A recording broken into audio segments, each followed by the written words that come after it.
క్రైస్తవ టుడే వాగ్దానం. అందుకు యేసు నక్కలకు, గొర్రెలను, ఆకాశ పక్షులకు నివాసస్థలములు కలవు కానీ మనిషి కుమారునికి తలవాల్చుటకైనను స్థలం లేదని అతనితో చెప్పిన. లోక 9:58. మరి నిజంగా దేవుడు ఈ లోకంలో సంచరించినంతసేపు కూడా ఒక నివాసం అనేది లేదు. దేవుడే ఇక్కడ స్వయంగా చెప్పారు, నక్కలకు, ఆకాశ పక్షులకు నివాసాలు ఉన్నాయి, గూళ్ళు ఉన్నాయి, మరి గొర్రెలు ఉన్నాయి, కానీ మనిషి కుమారుడికి తలవాల్చుటకైనా స్థలం లేదు. ఎందుకంటే ఆయనకు తెలుసు, పై విషయాలన్నీ ఆయనకు తెలుసు.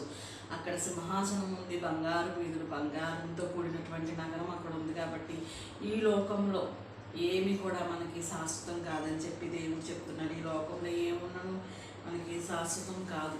మనకి చూడండి, దేవుడు స్వయంగా తలవాల్చుడికైనా స్థలం లేక మనకి ఈ సువార్త పరిచర్య కోసం ఎడతడుపు లేక ఎలా తిరిగి చక్కగా మరి ఈ సువార్తను ఇంతవరకు కూడా జనాలందరూ కూడా మరి ముందుకు తీసుకెళ్ళడానికి